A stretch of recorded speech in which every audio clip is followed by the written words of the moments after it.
Hi friends, இன்றைக்கி கத்திரிக்காயை வச்சு எண்ணெய் கத்திரிக்காய் குழம்பு தாங்க செஞ்சுருக்கேன். வாரத்துக்கு ஒரு முறையாவது கத்திரிக்காய் வாங்கி சமைச்சிடுவேன். நான் எண்ணெய் கத்திரிக்காய் குழம்பு வச்சாவே எங்கள் வீட்டில் எல்லோரும் சாதம் கொஞ்சம் அதிகமாக எடுத்துக்குவாங்க.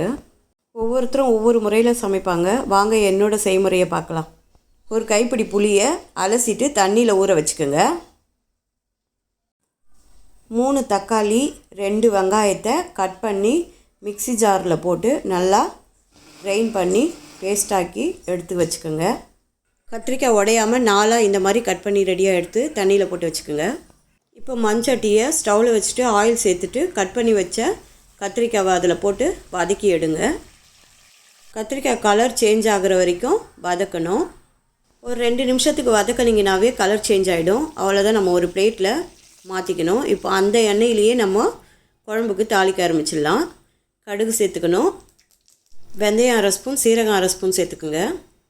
க்ளீன் பண்ண கருவேப்பிலையை கொஞ்சம் சேர்த்துக்குங்க. கீரையை பச்சை மிளகாய் 2 சேர்த்துக்குங்க. தேவையான அளவுக்கு பூண்டு சேர்த்துக்குங்க. கட் பண்ண ஆனியனை சேர்த்து வதக்கி விடுங்க. இது எல்லாம் வதங்கும் போதே ஒரு 1/4 ஸ்பூன் மஞ்சத்தூள் அதோடு சேர்த்துக்குங்க. பாருங்கள், எல்லாமே வதங்கிடுச்சு. இப்போ நம்ம அரைச்சி வச்ச வெங்காயம் தக்காளி பேஸ்ட்டை இதோடு சேர்த்து கலரி விடணும்.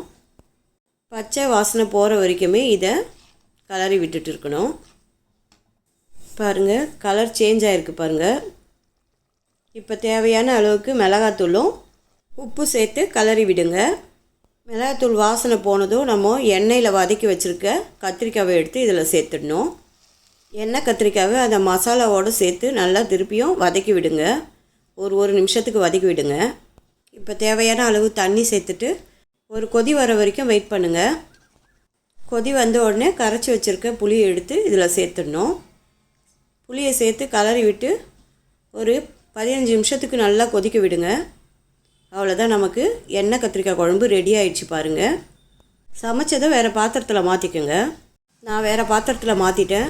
நீங்களுமே இந்த மாதிரி ட்ரை பண்ணுங்கள் ஃப்ரெண்ட்ஸ். லைக் பண்ணுங்கள், ஷேர் பண்ணுங்கள், சப்ஸ்கிரைப் பண்ணுங்கள் ஃப்ரெண்ட்ஸ்.